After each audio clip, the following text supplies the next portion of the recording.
It was at this moment that he knew. He bucked up. Welcome. You're listening to Bucked Up with Sam Buck. Fucked up. Now you fucked up. Now you fucked up. Now you fucked up.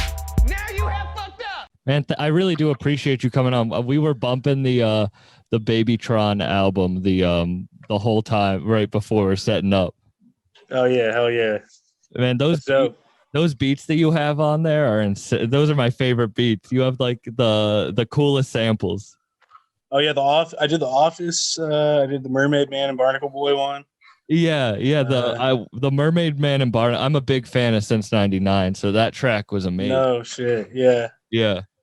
How you know me? Huh? What are you saying? Oh no, I was about to say me and Tron and 99 are doing a tape. Although I mean, there's gonna be some other producers on there and shit too, but I've been recording it, engineering it, and producing. When's that coming out?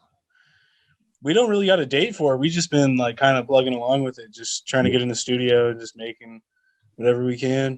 Do you have a name? Not yet. No, it's literally just like we just started it. Really, we got a bunch of songs for it though. Yeah, probably got like 5 or 6 songs already. Your chemistry together is great. I love that track. How did you like get that track together using the Mermaid Man and Barnacle Boy sample and everything? Okay, so I was just on like Instagram Live, and then like I was just like, "Yo, what should I sample or whatever?" And somebody fucking oh my bad, I'm swearing. You can swear. You can swear. I can swear. Yeah, you can swear. You can say whatever you want. Okay, yeah. Actually, like my homie Nolan was like, "You should sample Mermaid Man and Barnacle Boy," and I'm like, "Hell yeah, I should." And I don't know, I just made like a hard ass beat, and I played it for Tron the next day. This is like months ago, and Tron was fucking with it, but we just never got around to it. You know, like The Office. I made The Office like a year ago. I made that beat a year ago before I even met Tron. So, who did you make it for? Or were you just fucking around? I made it for Tron or 10K. I think it was for 10K Kev. I was gonna send it to Kev. But that was you have like. They're such recognizable samples, but it's weird. Like no one has touched them before. Like it works. You made them really work, especially for that sound, the Detroit sound. Yeah, it's crazy because I think the last couple of years, like with like TJX6 and like Casher Kwan and them, like they just kind of been like bringing in those kind of samples, you know? Yeah. Before, like nobody was really touching that kind of stuff, and then. You know, it's very upbeat, and it just works, bro. Like it just works with like the offbeat rapping and Yeah, well, whole Detroit sound. Yeah, the Detroit and Flint scene. It's all like it's really hard, but it's also funny. Like there's so many, you've worked with like Rio and Free Rio and like Y&J, and it's just that they can be hard, but also like it's funny, and that's the beats really work to that too. Yeah, they do. They do. That's were you always making like Detroit style beats? No, for real. I don't know if you know who Primo Beats is. Yeah, shout out Primo. Shout out my boy Primo. I'm usually with him every day at the studio at the Hip Hop Lab. That's where we work. But yeah, man, for real, like I was kind of just like doing whatever I thought I needed to do, like Atlanta sound and shit. I don't know, just making whatever beats. I didn't have a direction. And no, it was in the pandemic. I had met Primo, and he's like, "Man, you should do Detroit beats." I'm like, all right, for sure, And I started linking up with him. And then in the pandemic, I was listening to Tron. I was listening to Shitty Boys a lot, actually. Then my girlfriend was like, "You need to make a Shitty Boys beat." And that was the same thing. I'm just like, all right, for sure. I'm playing Warzone. I got laid off from work, and then I'm just like, I think I'll make a Shitty Boys beat right now. I made the Shitty Boys beat, and then Stan Will, I like tagged him on the on a story post or whatever, and then he hit me up. That's when it all started, and then I was like, all right, I got to do Detroit beats now. Your first beat you ever Detroit beat you tagged him in? Damn. Yeah, I know. Great. Did you ever get any plays on Atlanta stuff before that? Nah, I didn't have nothing going on for real. Wow. Yeah.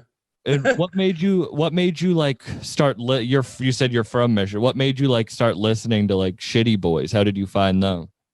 Well, I always liked Detroit music. But like for some reason, like I said, I had it in my mind that was like, oh, that's not going to take you anywhere. Because I used to hear people say stuff like that, like, oh yeah, no, just you want to make industry stuff. But anyways, like I said, I always liked the music, and when I found out about Shitty Boys, somebody had showed. I can't remember who had showed me Shitty Boys, but I was like, whoa. Because like Yeah. we've had like Detroit rappers have rapped on like those sample beats, but like I've never heard somebody rap on a freestyle dance hit like with like it's not even a beat, but just literally over a song. That's what they would do like early on, like Tron and Shitty Boys. Were they getting play in the city at all, like early on? I don't know, not really. Like at first though, but they when Lando found them, because Lando he's the founder of the hip hop lab, which is like a big sort of outlet for hip hop in Detroit. He found them and just he signed them and just turned them up for real. But they were they're good rappers, man. Like they're really good entertainers. So Yeah, the Hip Hop Lab is really like brought that scene to the forefront, and it's cool. Like you said, how did you meet Primo? Primo, I met him at the radio station 107.5 in Detroit. DJ BJ, shout out DJ BJ. He used to do this Friday night cipher thing, and 1 hour, he would just have a bunch of people come in, and they would basically freestyle, and then everybody votes them in, and then they get to freestyle in the air. Whoever gets voted in gets to freestyle in the air. Primo used to make almost all of the beats for it, so I met him there and just stayed tapped in with him and just started working with him. That's the Friday Night Cipher. I don't know if you know this Detroit rapper, but I was just talking to him last week. Bruiser Wolf. He's signed. Bruiser Wolf. He used to go by Big Wolf. He's signed to Bruiser Brigade, Danny Brown's label. Yeah. Okay, so I don't really know like much about him or anything, but yeah, I'm familiar. Yeah, so he was talking about those Friday Night Ciphers. Oh, hello, cat. What's the name of your cat? Breeze. That's What's up, Breeze? But he was talking about those Friday Night Ciphers too that DJ BJ did, and how those that must have brought together a lot of music. Yeah, I mean, if it didn't, I feel like a lot of connections were made there. Like at least for me, like meeting Primo and BJ, like now I'm for sure like me and Primo are super locked in now. How long after that did you start working with Hip Hop Lab yourself? Oh man, so the Hip Hop Lab, we opened up a studio in September, October. I can't remember. But I was the only engineer there actually. They had literally just opened up, and from basically off the strength of me working with Shitty Boys, TRD like got me tapped in with Lando. So you said you were fired and you weren't like focusing on music before that.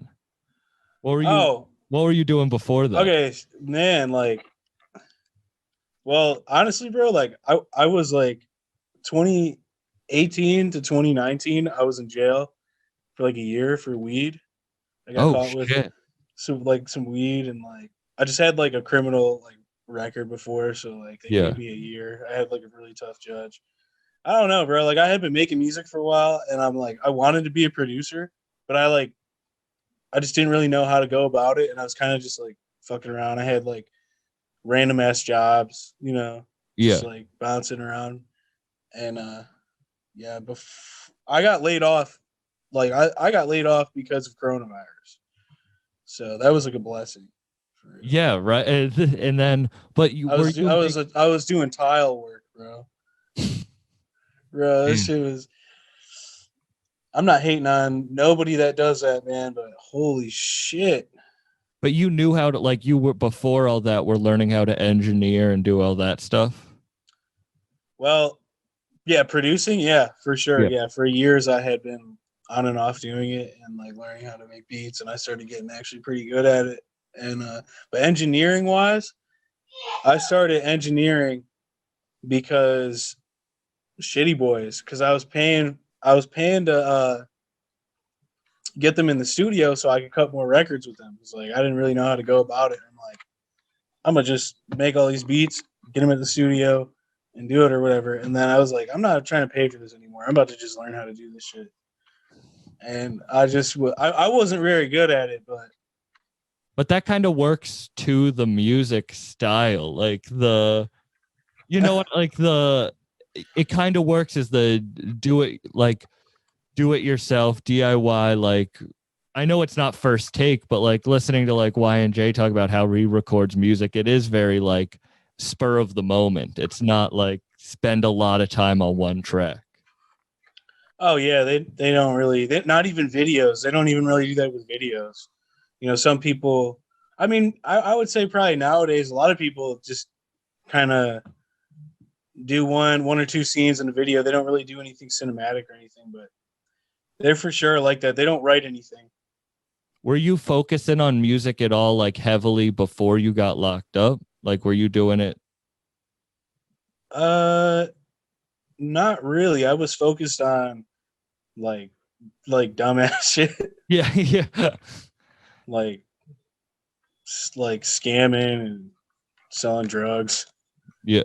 Did But you want to do music at all? Like, was that, I did. I for sure did. Yeah. and then when you got locked up, were you like, did you think about like, when I get out, I'm gonna try like music? Were you like, shit, what am I gonna do? Like, because your Yes. life did change a lot from now to Yeah. So no, it's crazy because like I was just like I feel like I was just kind of like lost. Like I didn't really have like direction. And then I also like I said with the music, like I didn't know anybody, you know, who was producing. I didn't know like how to even go about it. And any like a few people I knew got into producing and they like start, you know, they were kind of doing their thing and like they just seemed like Hollywood, you know, they didn't want to help me. They didn't want to, you know, so I'm like, fuck, I don't know what to do. But definitely, like I said, like this last time that I went away, I really was like, all right, I need to. I like really thought about like myself as a person, like, all right, what am I doing, you know? And I just thought about every day, just like making beats, and I'm like, I'm not gonna go back there, and I haven't. So how long after you getting out did you start like working on music, taking it seriously? probably like right away, really, right away. You said you were lost. Like, what gave you that like vision of like, no, I'm gonna focus? I think getting around. Well, I think that feeling of like, all right, bro, like you've been going to jail, like none of this shit's working for you, like you're not doing the right thing, like you need to stay on the straight and narrow, and you're sober. Like I've been sober for 3 years now, so it's like, Congratulations. thanks, bro. Yeah, three years now. So I had this focus and this drive to like, all right, bro, like I can do this. I'm gonna do it. And then the next thing was just getting myself around the right people. Mm-hmm. You know, I think that's how it is. Like I don't, you know, I think anybody can do anything if you're actually serious about something and you put in the time, and then you're with people that are going to put you, you know, where you need to be. Yeah. So how did you then get invited to those ciphers? My boy Logan, Young Muncie. Shout out Young Muncie, bro. He was in the ciphers. He's an incredible like freaking rapper, bro. Like not really like battle rapping, but like freestyling. Like he's Young Muncie insane. is his name. Yeah, Young Muncie. I'll have to check him out. Yeah, he's got a more like older style, you know, it's like fast paced and all that. But And he he's brought you there. yes, That Yeah, must have yeah. been when you like walked in to that where you're like, oh shit, this is because did you meet Primo the first night that you were there? I think I met him the second time because I don't think he was there the first time I went. But they were like, yo, that's Primo. He's making all the beats. You should fuck with him. He had this big ass like FL Studio logo with the giant fruit or whatever. And I'm Yeah. like, that's the first thing I did. I'm like, all right, I'm about to talk to him about his tattoo. You know? He has some crazy ones. You got the new head tattoo. Do you have Yeah, any? Beat Lord. Yeah, he said that. He's like, I think I'm about to get this tattooed on my head. And the next day he came in, like, I didn't know whether to believe him or not. Like, he actually came in with it. Do you have any tats? I got a couple. Like, I got one like right here. Anything cool? Yeah, I got this like tattoo right here. But I'm trying to. Oh, you can't even see it. Oh, I think What it's is pretty that? sweet. It's an Eye of Horus. oh, that's cool. Yeah, I thought it was sweet, and I got it on my leg because at the time I was like young as hell, and I like didn't want my mom to see it. So I'm like, I'm gonna get it on my You're leg. the second person this week that told me they were gonna get like a tattoo on their lower ankle because they didn't want their parents to see. I was like, I feel like that's a place they'd always see it. Did you never wear shorts or anything? No, I just was thinking that I don't even know. It was just very short sighted. Like, of course she's gonna see it like, at some point. So you've been sober for 3 years. Was that a decision you made while you were locked up? Like, did you come out Yeah, sober? yeah, because like I was just it like kind of got to a point where like I wasn't like a person that drank alcohol like as soon as he woke up in the morning or something. Like I didn't, but I would party, like I would drink, like pretty often, and I would just get like super drunk. I get blacked out and just like fuck shit up, like spend money, like get myself into trouble, like just all that. And I just it was fucking with my head too, like you know. Yeah. I So I that was used like I never like woke up, but I did used to have a pretty bad drinking problem. And I used to like black out and party a lot. And it does like it like holds you back, it like pauses you for a little bit. It's like you can't move forward when you're doing that all the time. So yeah. I'm not sober now. I was just telling you I was smoking before, but I definitely don't drink. I mean, Yeah, I feel like drinking in particular, like drinking or like harder drugs. yeah. No, I mean even some psychedelics. Like if you're taking that all the time, like that's not good either. Yeah. Is that like hard then being in like, because I've been in a lot of studios, like being like sober in a studio when it's all around you? Bro, I know it's like it sounds like it would be, but like I've already had all my experiences, like good and bad, and I'm just where I'm at now, and Yeah. it's just all about like the music now. So I think that's what keeps that boundary, Hmm. you know. And then I'm not really. I've had like Rio and like RMC Mike offer me lean and stuff before. Like, oh man, come on, you want some of this? Like, nah, I'm good, bro. What do you want, probation? Like, yeah, but like that's not even really why though. It's Like, like, yes, but like I probably could get away with it, but nah. so after Shitty Boys, so you send him the song. Did he use that beat? Like, what song is that he Fuck Corona. It's on Stan Will's album, Scam Will, that came out last year around this time. and then so then are you working with other artists or do you not start doing anything until you go to the ciphers? No, I like the ciphers ended. Like actually, somebody bought out 107.5, and then I think what happened was they didn't want to pay BJ what he was getting paid before, so BJ's like, he left, and the ciphers just ended because that was, something that he put on, you know.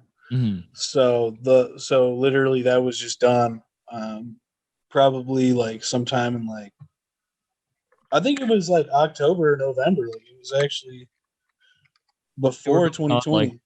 Oh, okay. I didn't know that were they weren't going on through COVID. I think, or it was January 1st or something. But yeah, no, it was before like the shutdown and everything happened. Yeah. So it was quiet for like a little while, and I didn't really have anything to do. I was still trying to work on music though, like networking on Instagram. But yeah, that was like as soon as that shutdown happened in March. Yeah, that's when I linked up with Stan. And who was the next artist after that used one of your beats? Because you've worked with, I mean, the best artist out of Michigan, and and others like Phil, that beat you have with Filthy Rich. Like, you've worked with some huge artists. Oh yeah, Filthy's fired, man. That whole EP is great. Man, what happened? Okay, so it was Stan, and like at that point, like Tron was like just so hard to get a hold of for me, anyways. Yeah. But I started working with D. That's the other guy in Shitty Boys. Yeah. TRD. Shout out to TRD. And then I can't even remember. I think Almighty Suspect. Okay. He's a Cali artist. Yeah. But him and Stan are like, they were pretty tight. So that was a Stan move. I think he made that happen. Man, I don't remember what the order of it was, but I know once I got to the hip hop lab, I started turning up with like a lot of artists. Yeah, is that how you met started working with like, Crispy Life and Rio and all those? Yeah, all the Flint guys, yes. Yeah. Lando just had them there. Me and Crispy Life really we just had like good chemistry, like working together. Yeah, I was listening to your track. I mean, Stupid's such a great track. Oh yeah. Yeah, that was fire. What did you like? When did the Flint scene start? Like, when did you notice it? Because it's crazy how big it got in such a short time. Yeah, bro. Honestly, like I think they start like the Flint sound like started with like Rio, like 2019 or something. Yeah. See, I feel like I was absent for like a certain period of time while they were coming up, and so I don't really know like how it all came about in that aspect. What were you But listening to? when I listened to it, the first time I heard Rio, I was at Riverside Skate Park in Detroit, and some kid had like he had what was that song? Fuck, I can't think. They can't sing the song. It was a Rio song. He was Legendary? the legendary, yeah, bro. Yeah, that was the first Legendary. Really? Yeah. Yeah. I was. What did you think? What did you think? I thought it was insane. I mean, it was just so like, I loved that. It was just different. It was like, honestly, it was like when I heard like 21 Savage for the first time, like before he was big, where it was like so different, raw, and it was so like unstructured, but had a completely different like arena to play in, if that makes sense. Like when I first heard Rio, I was like, oh shit, this is very different than everything else. Because I was a big Detroit fan before that. Like I was listening to Vezo back in like 2016 with Moonwalking and stuff. Yeah. How about you? What did you feel? Bro, I literally was like, who is this? First off, and that's Rio the Young OG. I'm like, but he's from the city or like, because he kind of rapped like a Detroit rapper. So I just assumed that. Like, no, he's from Flint, and from there I just started listening to Rio. Just like I looked him up. How was like working with him for the first time? I think early on I used to get kind of like nervous working around those guys, and they bring everybody.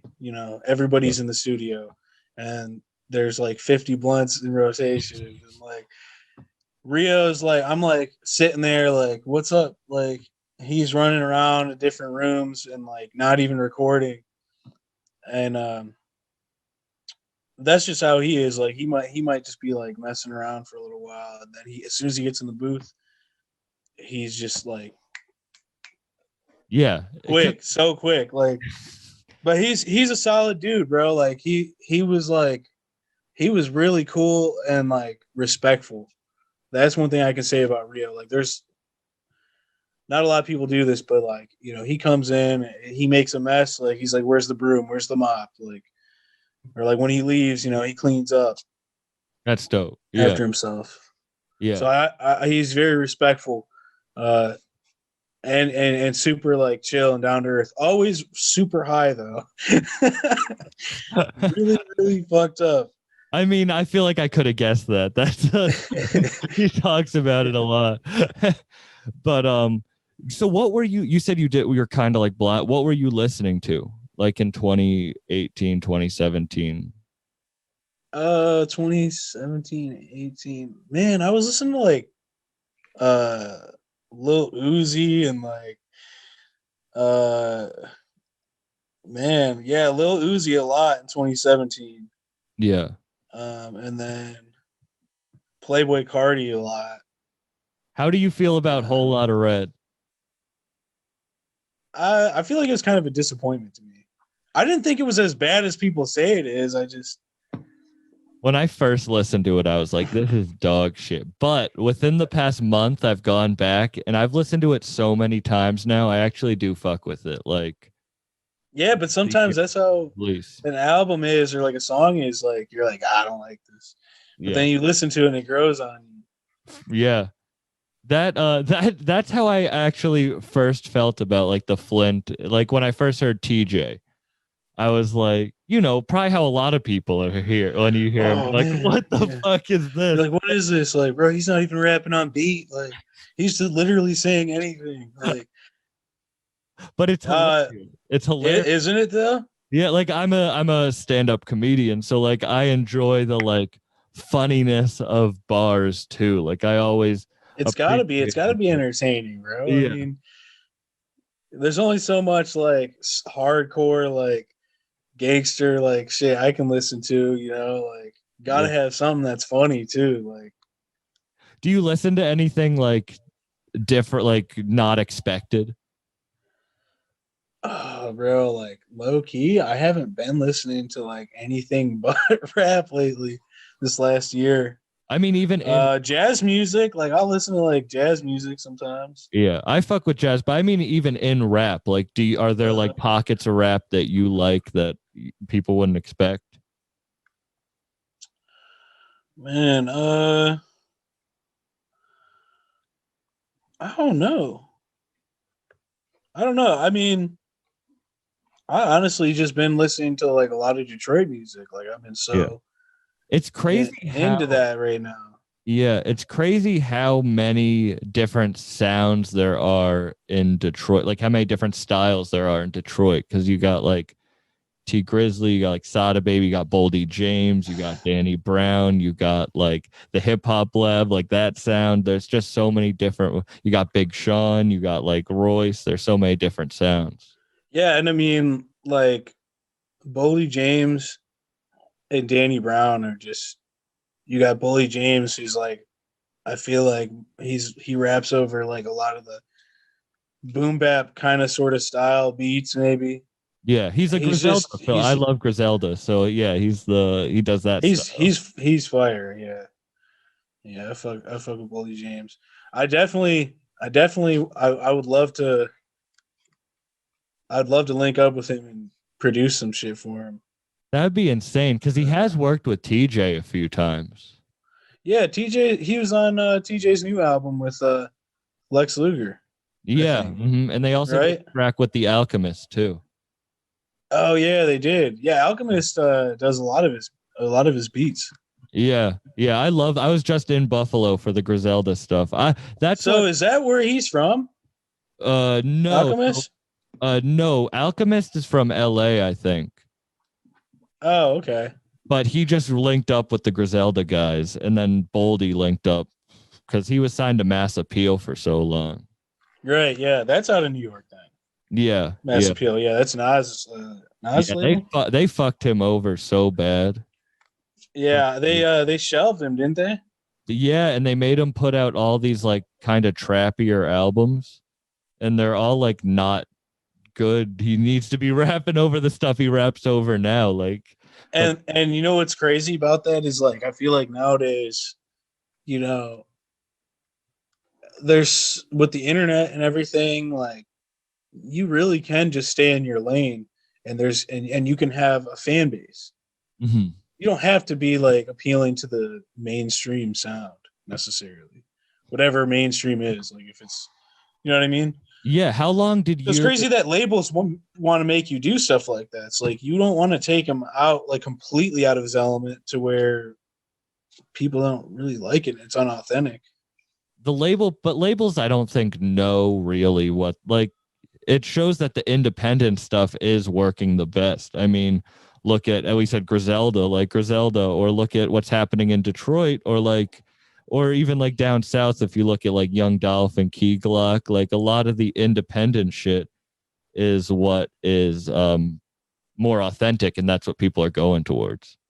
I've said this before, but it's like the 6ix9ine was like the top label play where everyone was like, "Oh, it's all bullshit." Like they'll do anything to get someone's streams, and then ever since like post 6ix9ine, it all was like Yeah. more independent stuff was starting to get picked up.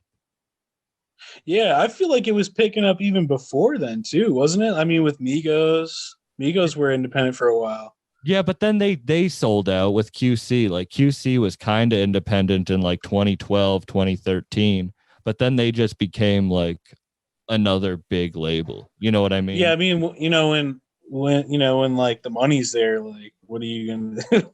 What are they No. going to do? Expect them to, you know? Is the Hip Hop Lab like a label, or is it just a recording studio? No, it's a label. We got a recording studio. He's got his platform on the Hip Hop Lab, you know, or on my bad on Instagram, on YouTube. He just you know Yeah. he signs artists. He's got his podcast. He's got you know So it's like a big entity, studio. but Yeah. it's independent, right? Like, Oh yeah, independent. I mean, we Lando's signed a couple deals before, but they were like distribution deals and stuff like that, you know. so Not like a real yeah. How long after your first beat that you sent, like, did you start picking up real traction? I think like on my own with like Shitty Boys, like I was gaining some traction. That's actually when I met 99, actually. How did Low you guys key. meet? Do you know who Jake Sand is? No. He's a pretty big producer in Michigan. Okay. I work a lot with Jake Sand. Jake Sand. I'll check his shit out. I mean, I But him, probably have heard so many of his beats. I just don't recognize. damn Jake Sand. You Okay. heard that tag? Yeah, I have. He's heard produced a lot of shit for that. Yeah. 10K Kev, DJ, Yeah, I've heard that tag. Yeah. Block Boys. Yeah. Mhm. Yeah, man. He like I don't know if like he linked up with him. They all live in the same area, like him, since '99. I don't know if you know who Getta Beats is or who the hell is Carlo. Yeah. Mhm. Yeah. So like they all kind of know each other because of that. Like they live over in like Grand Rapids, Lansing area, just like an hour or two from Detroit. But yeah, me and like Jake Sand tapped in with me and just was like, oh yeah, like I'm about to send some beats to 99. And I had seen him on Twitter, you know, Mhm. like he went viral for Yeah, he had that a one. couple songs. Yeah. That one. Immaculate. Yeah, that's But yeah, like yeah. No, he hates it, bro. Like I was with him the other day and I'll just say like random bars like from his songs. And anytime I say like a bar from Immaculate, he'll be like, dude, stop, bro, stop. I thought no, that was a great track. It is, but I think he's you know what I'm saying? Like I think it's like 100%. If you hear it that many times and you go viral for it, it's like not. You yeah, get that's tired of it. just how he feels about it. But I think it's hilarious. Well, that's the I thing. like No Go. Yeah, No Go's my favorite song. everyone loves Sergio Kitchens, but that's such a good one too. Oh, it is. Yeah. What else? We just shot one for damn, I can't even remember the name of this one. It's some shit like on this new tape. It's crazy how all of Michigan is like blowing up at the same time. You said they're from Grand Rapids, like it's like all over the state. Yeah. Yeah, even in Grand Rapids you got like AK Bandamont, who's kind of got like a little bit of buzz. I don't know if you heard of him. Yeah, it is Yeah. wild. Do you have like artists that you want to work? I mean, you've worked with a lot of artists, but are there artists you want to work with? Yeah, yeah, definitely. I'm trying to think of who I want to work with right now. I want to work with T Grizzly for sure and 42 Doug. Oh So yeah, I haven't tapped in with them yet. T Grizzly Yeah, was really one of the first like out of that. Like I remember, what first day out, that song was such like a historic moment. Like when that song dropped, it was so different than anything. oh yeah, yeah. No, it really was like that's like a song that kind of gives you like a feeling, like you feel like the suspense from like this beginning. You like feel like the emotions in the Yeah, song. From what with hell of a you yeah. really feel like where he was coming from, and then it's just like this like slow start, and then just it's hard as fuck. Yeah, I think that song sort of definitely brought an eye on Detroit for real. It was. I remember seeing I saw T Grizzly open up for Jeezy. Was it Jeezy or Juicy J? I'm not sure. And he I think it brought was Jeezy. yeah, I think it was Jeezy. And he brought Sada Baby out. This was like 20. 2017. Yeah, it was like before Sada Baby. I mean, and just no one in the audience was giving him anything, but he had so much energy that I went back and I just started listening to all his shit. And that really opened me up to the whole scene. Like when I found Sada Baby, I was like, oh shit. Because that was before like Block Party dropped or anything. Oh yeah, yeah. Block Party dropped 2018, Yeah. right? Yeah, That's that was like one of his really big songs too. Like yeah. And he just had a song with Big Sean and Hit Boy, that song that just dropped. I don't, what song was it? Little Bit, I think it's called, his new single. It was produced by Hit Boy and it was featuring Big Sean. I couldn't believe it. Yeah, I think I didn't even listen to the song yet, but I seen something on Instagram. Like they shot a video for it, didn't they? Yeah. So you said you'd want to work with T Grizzly, 42 Doug, anyone like outside of Detroit?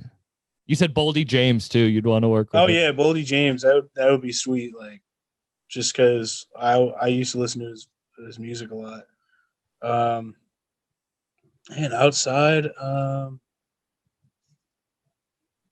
probably Kodak Black. Low key, bro. Have you listened to his new album? He's just dope.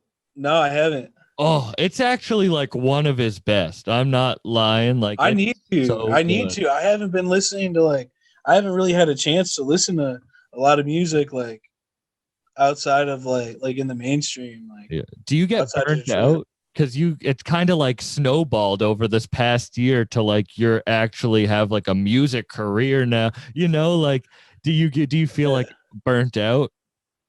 Yeah, sometimes. Yeah, for sure. But with that being said, like I think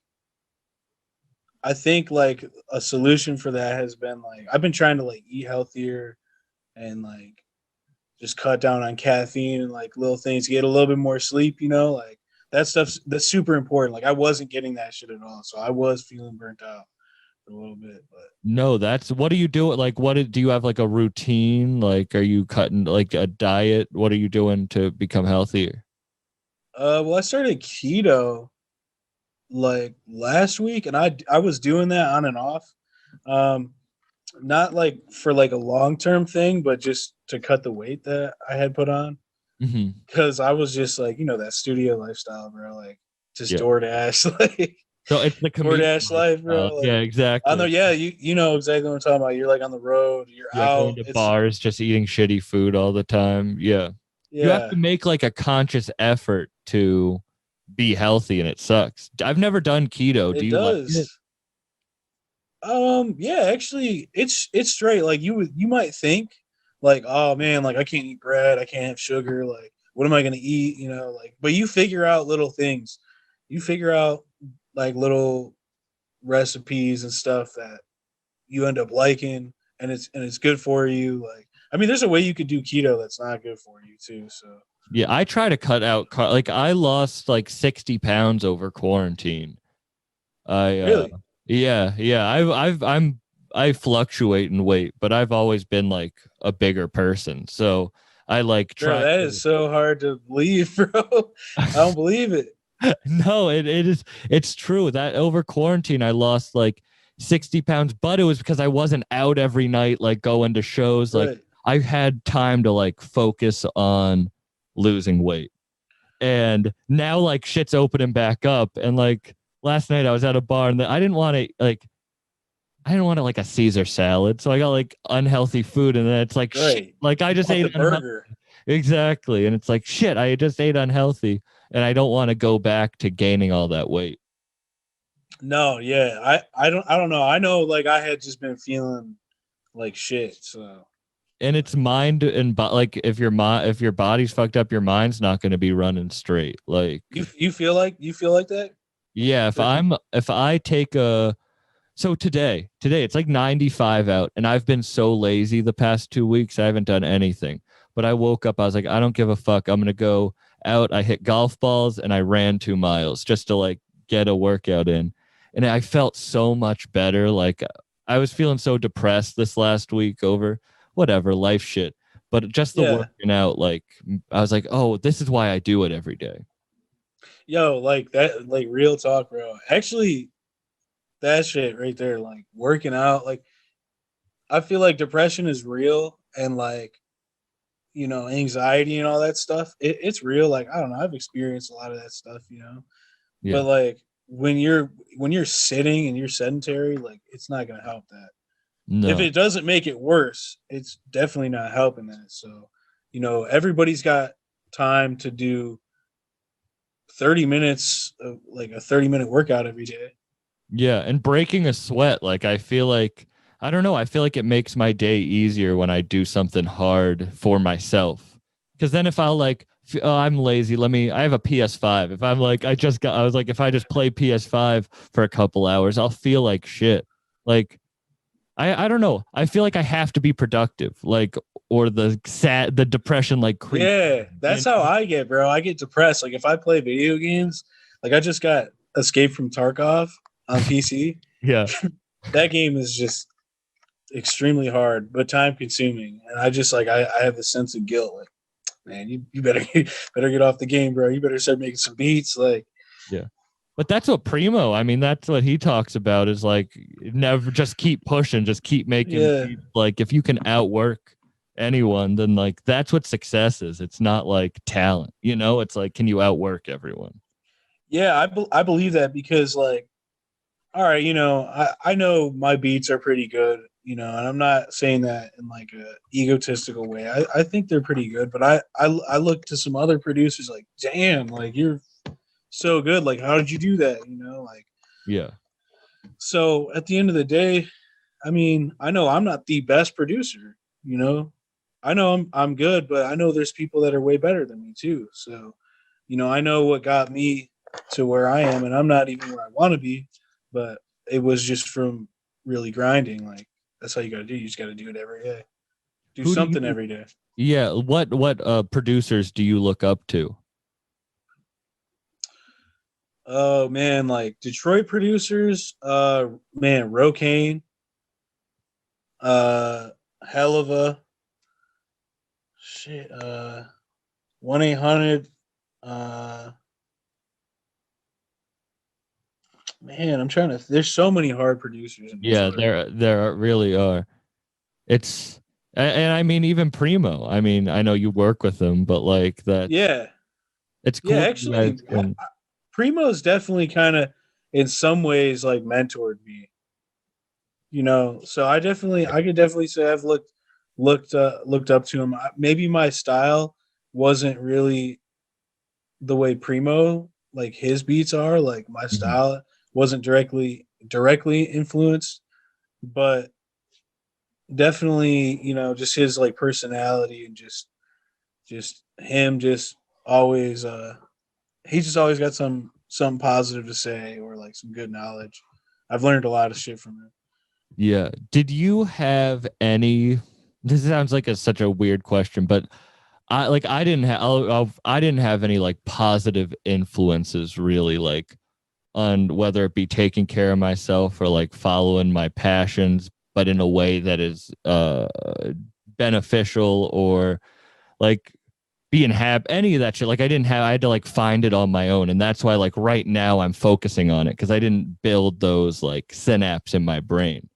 Is that like, did you have like positive influences? Like you say you're keto now, you're on and off. Like, were you did you have those things growing up or anything?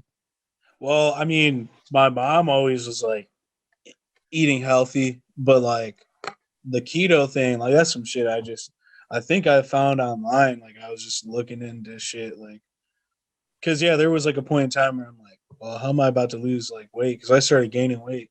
Like when I was really young, I never put on a lot of weight, but I started putting on weight, and I just like was just looking up shit. But I had like some friends that like worked out. I had Muncie. Me and Muncie started working out together like a few years ago. So I feel like that kind of started. Were you ever like big? I was definitely more like muscular for sure, but are you talking about like fat? Like, you ever get fat? Like, nah, like I think this is the most I've ever weighed. I was like 250 the other day. Yeah. Yeah, when I saw 280 on, well, I'm 6'3", so I'm pretty tall too. But when I saw 280 on my scale, it was like, bro, doesn't it? You need to do like, you know what I mean? You don't believe it at first. You're like, is it broken? You're like, hold on, maybe let me just take my shoes off and maybe let me just pull my phone out of my pocket. Yeah, exactly. It's like that's it. In my underwear, I'm gonna take all. Yeah, but it's like if I have you're like 279, like. If I have like a good set or something, I want to celebrate with like a good meal or drinking or like. I don't want to just be like, all right, it's time to still be healthy. You know what I mean? Like I want to celebrate. And that's where my biggest problem comes from is like, yeah, I think it's the mindset, bro. Because I know what you feel. I know what you mean by that. Well, what changed your mindset? Like, bro, like I think I don't know if this would work for anyone else, but like just being like super hard on myself. like just being blunt, like same thing with that celebrating thing. Like I know, like that's how I'll be too. It's like, no, dude, no. What are you thinking, bro? Like, no, it's just no. We're not doing that. Like, you do have to be hard on yourself. I have to like talk to myself, bro. Like, I'm so mean to myself in my head. Like, I didn't want to go for the run today, but I was like, you fucking pussy. Yeah, you a fucking pussy. You're not gonna fucking do it, you pussy. And then I'll be like, okay, God, I'll fucking do it. Right. If it works though, like yeah. It's not even like self-deprecating. It's really just like you're just putting yourself in check. Like for real, you do need to to give yourself tough love. Yeah, because you gotta be like, I feel like you gotta be like your own parent. Yeah. Well, that's what I mean. I didn't have a lot of positive influences. Like I love my parents, but I don't think they taught me a lot on like how life actually works or how I could do stuff I actually need to do. What do they tell you? Like, oh, go to college. No, I went to college. I have a degree. I have a theater degree. Hell yeah. No, but like, no, I'm not hating on college. It was all very. It's just like the kind of standard, like, just go to college. Get into this, do something there. You'll get a job. Like, and they were so petty with each other, like their lives while I was growing up, or like was to try to ruin each other's life instead of like my mom would be petty and like call the cops and have my dad arrested for weed because she wanted him out of the house, or like, damn. like just dumb, like just shit like that. There's petty shit. And I never learned like, oh, you can like be nice and help people and like try to build a network of people who will lift you up instead of like cutthroat you against the world, which is how I think I was raised, where there's no one that's going to help you in this life. Right. I mean, and like to a certain degree, like, sure, like no one's just, the likelihood that someone's just going to come out and like help you or whatever. But you're right though. There's a lot of people. There are good people out there that really don't want something out of whatever they teach you or give to you. They don't want something from it. Yeah. Well, everything has to happen with other people. Like, I wouldn't have this podcast if people didn't believe in me and took chances in me. I wouldn't be able to do stand up without, like, people think, oh, stand up's just you versus no, like, I need people to have a support system. So I'm an only child. Even with that too. Oh, you're an only child? Yeah. So with stand up, you're kind of feeding with the crowd too. Like it's not just you against the crowd, is it? No, it's a conversation. Like it's like a conversation with the crowd. Like if it's not, then it's not working.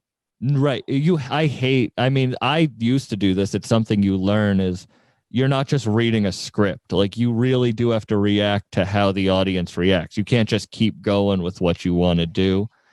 And that is like when I realized that, which is more recently than I want to hope, like I wished for, I was like, oh, this is definitely changes a new leaf. How do you know? Is it like crickets or like? How do you know? Like, how do you know when you're like blundering? Oh, I don't know how to describe you. There's a tension where it's like, have you ever said something in a conversation you wish you didn't? And there's just that air that lingers. Yeah. Yeah. Just imagine that, but in a room full of people. Like that's that feeling where you're like, oh, I shouldn't have just said that. Oh, fuck. Like that just multiplied. Oh my God. How do you move on from it? Some people don't. That's what get makes. And then it just spirals down. Like that's what makes a lot of people quit. But you have to be a masochist. Like you have to kind of like the pain. Like you kind of have to. Like I enjoy bombing because like I'm saying crazy shit up on stage. It's really like I saw a couple of your school shooting. The school shooting. Yeah, I say crazy shit up on stage. I just think of that bit's crazy, and it's like I have to not care what people think because that's how I don't know. It's like are you tough on your beats? Yeah, I mean, I feel well. All right, so here's an example of that. Like Peasy. Peasy was a rapper that I always wanted to work with. Mm-hmm. He came back home from prison, and Lando's like, "Hey, I'm about to have Peasy in here, and I want you to, run the session and blah blah blah. It's like here's your chance." And I'm like, "Oh my God, Peasy!" Like, he comes in, bro. He's a fucking dick. I mean, I'm not saying he's a dick. Like he for sure, like he didn't know me, like but it wasn't what you expected. Exactly, it wasn't what I expected. I'm thinking he's gonna be like super cool, and he's just like throwing some beats, bro. Like I'm playing him a bunch of beats. They're hard as fuck too, and he's like, "Oh, bro, like he's talking to Lando. He's not even talking to me. He's talking to Lando. Like, what's up with these beats, bro? Like, I need some hard." And these are your beats that are playing. Yeah, these are my beats playing. And I'm like, I'm just sitting there just like dying inside. But I was a sport though, because I'm like, man, these beats are hard. He's been locked up for too long. He rapped over one of your beats though on that new Baby Tron album. Oh yeah. He rapped on that one that day actually. And then he rapped over like another beat, and I don't know where that's going. I don't know if that's going on Polo's album, Young Polo, or if it's going on Peasy's album. But there's another song, it's fire as fuck. Yeah, so you can anyways bomb with the in whole a studio. thing. Yeah. You said what? You can bomb in a studio. I mean, yeah, like I've been in the situations, but I think what it is just putting yourself through that. And then even with that situation, I was like super bummed, but I was like, look, dude, I'm talking to myself like, look, dude, fuck it, bro. It is what it is. You just have to come harder. That's when the next day I made some PZ beats and he hopped on another beat. And it turned around. But actually, low key, Rio and RMC Mike and the Flint squad like came down, and Rio's like, hey, dude, put on some hard ass beats, man. I'm like, all right. I played the same beats. Oh man, this shit's hard as fuck, bro. Load this one up in front of Peasy. Like, so that's how you just know, like, sometimes you can't please everybody. No, It's not yeah. a matter of, it's just you can't. You can't, because I'll have a joke bomb in front of one audience, but it'll kill in front of another, and I can't not do, because that's the decision. If something sucks, if you fail, are you going to stop and be like, this is the end? Or are you going to be like, well, no, I have to do something to change it? And I think that's what keeps people going, is no matter what, no matter what, I'm not going to stop. You know what I mean? Yeah, no, you can't. There's always going to be someone that's like, oh yeah, no, he's not that good at it. I don't fuck with him or whatever. Like, you could deal with hate online? Like, now that you have like a following, do people like, do you deal with like hate? Yeah. Not as much as you would think. Like, but yeah. Oh, somebody called me fat though. Somebody called me fat. Did that really get to you? Did that? No, I that didn't get to me. Like, for some reason I got pissed because he just hopped on. He like was in the comment section of like on Primo's post about Tron, and he's like, "Oh man, Tron's a rat and this and that and all this shit." Like, first off, like, you don't even know what you're talking about. I kind of fed into it. I shouldn't have, but I fed into it. I'm like, fuck you, bro. Like, you're not shit. Like, and then he went to my profile and just started commenting on all my pictures. He commented on this picture where I was skinny, and he's like, "Oh man, you're kind of big now." They called me fat and shit, but like, and then he blocked me. So. Yeah, no, I've had people try to start shit, and I like, it takes my whole effort, because I used to be such an like angry person. Like, I used to have such this like flip that I could switch, and I'll just go like me, you know what I mean? Like, yeah, if you want to go, I'll fucking go. But now I'm like, I need to not like flip out online. You know, because like at the end of the day, bro, like, you're the one that ends up just like the whole day's ruined because you're just so infuriated from like what someone said. You're like, it's not healthy. For real. I started this podcast after I was going through a really tough time in life. And I started this podcast as like a self-help podcast so people could like tell me how to do it. But now it's like gotten bigger than just like a local self-help podcast. Now it's like, I have real people on, and if like someone starts shit, I know the second I say anything, they're like, "Don't you host a self-help podcast?" And I'm like, God damn it. Oh shit, yeah. I'm trapped in the box if I can't talk shit. I mean, fuck, dude, you just gotta keep it real. But you know, stand up. I don't know if you've seen anything other than that, but I don't really hold stuff back on stage. No, I've seen a few of them. Yeah, you definitely don't. You definitely don't. Yeah, no. But what do you have? What do you have coming up? Like, do you have projects other than the one with Since '99 and Babytron? There's that one. There's like a whole lot of shit that I don't really know about right now, because like a lot of the Rio stuff that I have, like there's a lot of stuff that is just up in limbo right now. So I don't know if it's he has 5 years to release all that. Right. Yeah. There is a Rio song that is supposed to come out like in the next couple months or whatever. The videographer Spark, he reached out to me like, "Oh, you got this one with Rio." I'm like, "Hell yeah, cool." He did a video to it. There's so many dope video. Well, you said Spark? Yeah, Spark. His name's Logan. He's do you want to have your fire as fuck? Do you want to have your own project, like a project either fully produced by you or where you have different rappers? Oh, yeah, I actually have some singles. Like, I got some shit. Me and 10K Kev and Castro Kwan are dropping on the 15th. It's called Chris Tucker. Oh, that's dope. I love Casher.